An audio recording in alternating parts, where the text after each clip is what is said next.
Disrupsi sudah pasti memisahkan antara dunia lama dengan dunia baru. Dan dunia baru itu tentu saja bisa dipandang dalam dua hal. Anda bisa melihatnya sebagai banyak kesempatan-kesempatan baru, tetapi sekaligus di sana ada banyak ketidakpastian. Dan kalau kita berbicara ketidakpastian, sudah pasti di sana ada spekulasi. Masalahnya adalah apakah Anda berani untuk berspekulasi menghadapi dunia baru itu. Maka para pelaku usaha di dunia baru itu mencoba menarik kita masuk ke sana dengan menggunakan bintang-bintang yang sudah dikenal yang tentu saja diharapkan bisa menarik Anda untuk mempunyai keberanian masuk. Salah satunya tentu saja adalah Matt Damon. Ini adalah bintang laga yang sudah Anda kenal, yang filmnya cukup banyak kita bisa saksikan dan selalu mendapat perhatian besar. Matt Damon baru-baru ini menjadi bintang iklan bagi sebuah toko kripto berasal dari Singapura, yaitu Crypto.com. Sangat menarik sekali karena jumlah usernya pada saat itu baru 1 juta orang dan kemudian dengan diiklankan diharapkan menurut toko kripto ini akan bisa menjadi 10 juta pada akhir tahun 2023. Tapi pada hari ini, pada saat saya baca ternyata sekarang sudah 10 juta users. Dan tidak mengherankan memang Matt Damon sangat dibutuhkan. Dia dibayar atau total biaya dari iklan ini semua adalah sekitar 100 juta dolar. Di samping itu, toko Crypto.com ternyata begitu berani menghabiskan sekitar 700 juta dolar untuk memberikan logonya di sebuah arena klub basket yaitu LA Lakers. Luar biasa sekali. Dalam iklannya itu begitu berani Matt Damon mengatakan fortune favors the brave. Keberuntungan berpihak kepada mereka yang mempunyai keberanian. Memang ini menjadi sebuah debatable karena berani ini bisa berakibat kita juga kehilangan sesuatu kalau kita tidak berhitung. Sesungguhnya biasanya adalah keberuntungan itu berpihak pada mereka yang siap, bukan mereka yang berani saja. Kalau Anda hanya sekedar berani dan tidak berhitung, Anda adalah manusia nekat. Maka ketika Matt Damon mengatakan fortune favors the brave, sesungguhnya memang yang disasar adalah mereka yang mempunyai nyali yang tinggi. Mengapa demikian? Karena hanya mereka yang bernyali yang tinggi itulah yang berani untuk berinvestasi pada aset yang bersifat sangat volatile, sangat bergejolak, dan unregulated. Artinya tidak di backup atau belum diatur oleh negara. Dan tidak mengherankan kalau kemudian media massa di Amerika Serikat akhirnya mengatakan celebrities push cryptocurrencies. But fans carry all the risk. Artinya tentu saja adalah ini merupakan push atau dorongan dari para selebriti dan akibatnya para fansnya akan menanggung resikonya masing-masing. Tidak mengherankan statement ini muncul karena belum lama sebelumnya Kim Kardashian baru saja menghadapi musibah besar.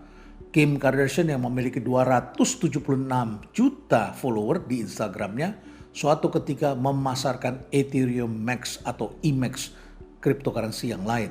Tetapi begitu disampaikan oleh Kim Kardashian dan orang begitu banyak fans yang masuk ke sana dipush oleh Kim Kardashian, tak lama kemudian aset ini mengkeret turun anjlok 98%. Anda lihat sendiri grafiknya seperti ini merupakan hal yang sangat berat.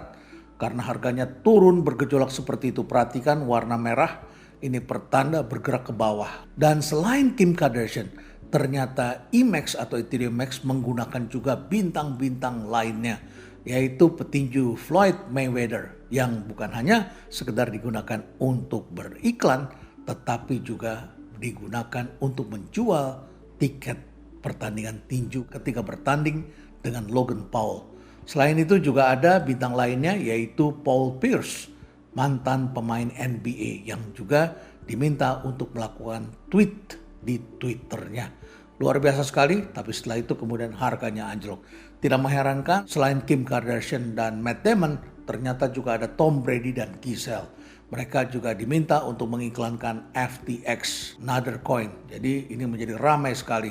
Tapi kalau berbicara tentang dunia yang volatile dan berisiko ini, resikonya bukan saja menyangkut soal kerugian karena harganya seringkali tidak bisa kita tebak. Karena selain itu juga ternyata dunia ini marak dengan penipuan. Kisah penipuan terbesar sepanjang sejarah salah satunya adalah apa yang dilakukan oleh Ruja Ignatova, seorang crypto queen yang berhasil menghilang setelah menyedot sekitar 15 miliar US dollar.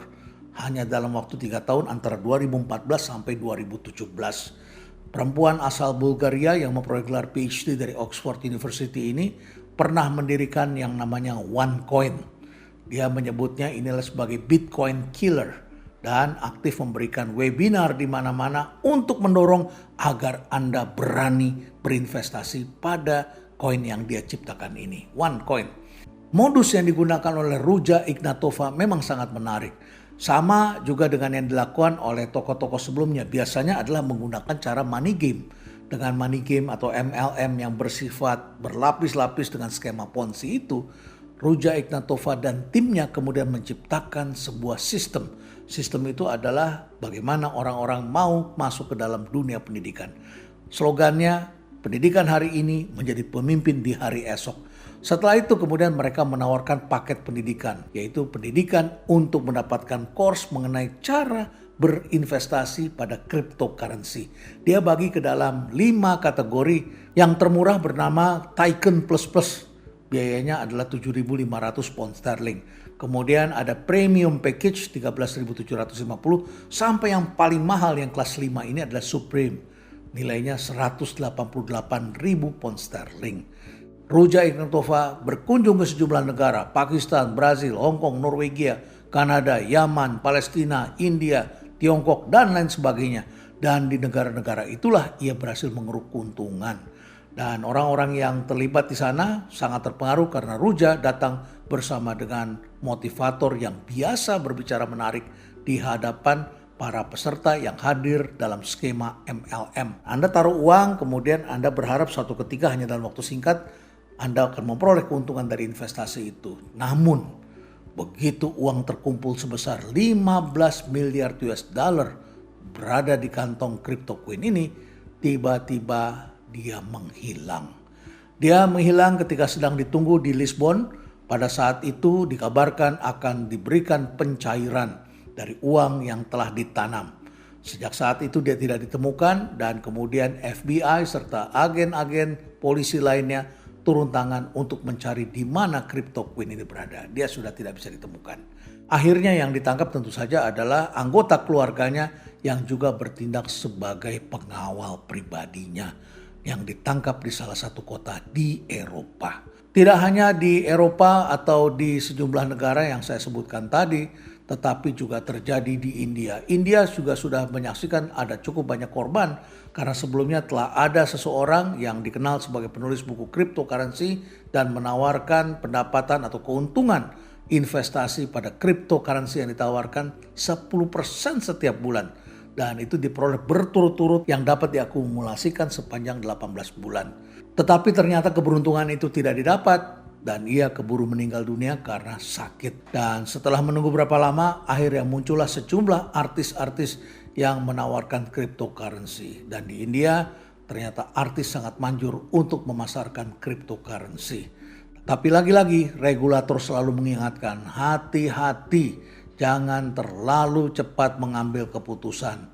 Dan kalau Anda ingin mengambil keputusan untuk investasi, pelajari betul-betul apakah investasi ini legal, volatile atau tidak, dijamin oleh aset yang real atau tidak, dan lain sebagainya. Karena token ini tentu ada banyak jenisnya. Ada yang disebut sebagai platform token. Ada yang disebut sebagai security token yang memang dijamin oleh real asset. Tapi ini jumlahnya tidak banyak. Ada lagi token yang memang hanya digunakan untuk transaksional, yaitu sesuatu yang Anda gunakan barangkali untuk transfer uang atau untuk membeli kopi di kedai kopi tertentu. Ada lagi yang kemudian disebut sebagai utility token yang bisa digunakan ketika Anda ingin menggunakan untuk mengkomersialkan produk Anda di YouTube dan lain sebagainya. Di samping ada juga yang disebut sebagai governance token. Jadi bentuknya memang sangat beragam. Di Indonesia sendiri hari ini sudah ada 229 aset kripto yang terdaftar di Bapepti. Dan di samping itu juga ada 15 pedagang kripto. Dan untuk itu maka kita memang harus belajar bersungguh-sungguh untuk bisa mengerti sebelum kita mengambil keputusan. Baiklah, sekarang mari kita lihat siapa saja yang tertarik untuk menggunakan cryptocurrency. Tentu ada cukup banyak karena hari ini sekitar 40% anak-anak muda di Amerika Serikat ternyata pernah membeli, menggunakan dan masih aktif bermain dalam cryptocurrency. Di luar itu ternyata ada banyak sekali wali kota yang mulai tertarik menggunakan cryptocurrency atau aset kripto. Kita lihat saja di Amerika ada saja yang disebut sebagai Army of Satoshi Nakamoto. Satoshi Nakamoto ini adalah nama orang yang dipercaya sebagai penemu dari Bitcoin. Tapi sampai hari ini tidak diketahui siapa orangnya. Pernah ditemukan, ternyata orangnya juga menyangkal, jadi kita tidak tahu. Saya bisa paham karena ini adalah dunia baru yang tentu saja akan sangat berisiko dan negara tidak senang dengan mereka. Bisa dibayangkan kalau Satoshi Nakamoto ini diketahui oleh pemerintah Amerika Serikat, jangan-jangan Bitcoin tidak pernah ada. Ada wali kota yang telah menjadi the Army of Satoshi Nakamoto. Siapa mereka? Ini adalah Scott Conger, berusia 38 tahun, wali kota dari Tennessee. Dialah orang yang kemudian mengambil keputusan dan menawarkan kepada pegawainya agar mau digaji dengan menggunakan Bitcoin. Tentu saja dia tidak bisa memaksakannya karena Bitcoin itu bisa saja hari ini harganya bagus, besok ketika akan dicairkan tiba-tiba juga volatile dan bergerak ke bawah. Maka dia hanya bisa mengatakan optional. Namun ini sudah cukup menghebohkan. Ternyata dia tidak hanya menggunakan itu tetapi juga berusaha untuk menjadikan tempatnya sebagai digital mining network. Walaupun ini dianggapnya bertentangan dengan hukum.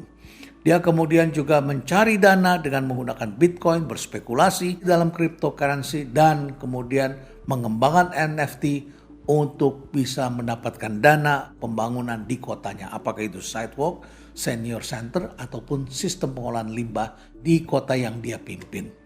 Di samping Conger juga ternyata ada wali kota lain yaitu wali kota Miami, Francis Suarez yang belakangan terpilih sebagai ketua Apexi-nya Amerika. Apexi itu adalah asosiasi pemerintahan kota. Jadi kumpulan para wali kota lah kurang lebih kalau di Indonesia seperti itu. Dan ini di Amerika. Dan dia bahkan berani menyebutkan Miami sebagai crypto capital. Oleh sahabatnya, wali kota Tennessee, dia diberi julukan sebagai Bitcoin Bromance. Ya, luar biasa sekali. Brother romance dari wali kota di Tennessee. Karena sama-sama jatuh hati kepada Bitcoin dan cryptocurrency. Di samping itu masih ada wali kota yang agak malu-malu yaitu Eric Adams, wali kota New York. Karena di kotanya persoalan masih banyak sekali dan dia membutuhkan anggaran yang sangat besar yang ternyata tidak bisa didapat dari pendapatan pajak. Di samping itu tentu saja juga ada wali kota dari kota-kota kecil seperti Reno. Ini wali kotanya bahkan menaruh perhatian untuk meng-NFT-kan patung ikan paus yang populer di negaranya. Dijadikan aset kripto untuk mendapatkan dana dalam pembangunan kota. Ya boleh-boleh saja. Di samping itu juga ada wali kota dari Twin Harbor di Minnesota, Chris Sanson. Ini dia bahkan sudah menciptakan yang disebut dengan trust fund untuk membangun blockchain. Tidak berani sampai ke kriptonya tapi sistem blockchain yang digunakan. Juga Chief Information Center di Philadelphia yang sudah membuat white paper untuk mencari dana dengan pendekatan kripto. Mereka ini semua tentu saja masih dalam tahap coba-coba, masih bersifat simbolik, sensasional, dan sekedar positioning atau menggunakannya demi pencitraan politis menarik anak-anak muda yang memang sedang hype terhadap cryptocurrency ini. Sekarang mari kita tarik apa kesimpulan dari semua yang kita bicarakan tadi. Lagi-lagi disrupsi selalu memisahkan kita antara dunia lama dengan dunia baru. Dunia lama sudah kita kenal, sistemnya sudah baku, sudah mapan, dan tentu saja serba predictable. Tetapi sudah tidak menarik lagi karena pertumbuhannya sudah stagnan. Anda taruh uang di bank, bunganya hanya 1-2%, tidak menarik. Tapi kalau Anda bermain aset-aset tertentu, kemungkinan Anda bisa berspekulasi untuk mendapatkan sesuatu yang bersifat volatile tadi. Karena volatile tentu saja sangat beresiko. Namun segala sesuatu yang beresiko memang bisa saja kita mendapatkan return yang besar. Yaitu pengembalian keuntungan yang luar biasa sekali. Apalagi di sana ada pendekatan eksponensial. Untungnya bukan 1-2%, bukan 10%, tapi 10 kali lipat. Tetapi ketika Anda masuk ke sana, jangan hanya melihat kesempatan-kesempatan saja.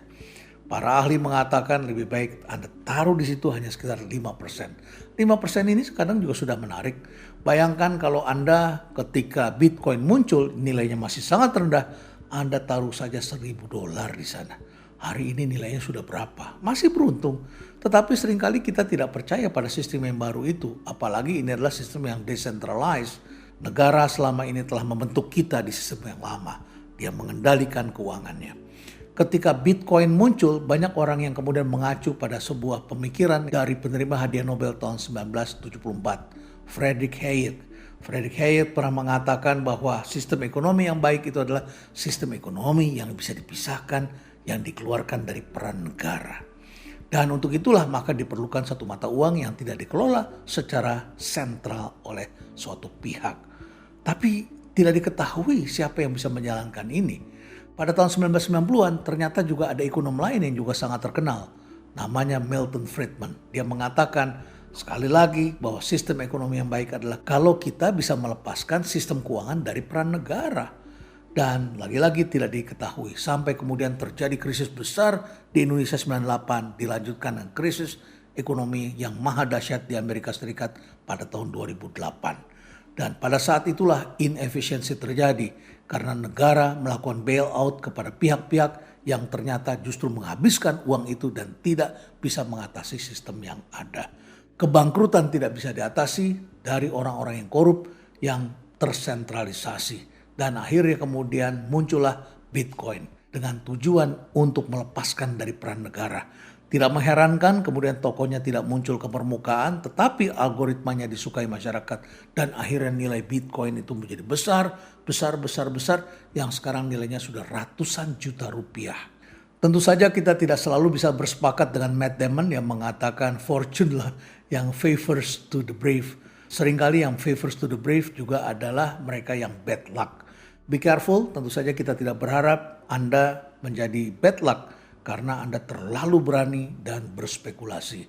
Pikirkan baik-baik sebelum melakukan investasi. Dunia baru ini memang penuh dengan ketidakpastian. Kalau Anda ingin hidup tenang, sebarkan resiko Anda pada banyak aset, jangan taruh di satu keranjang, dan tentu saja learn before you earn. Stay relevant.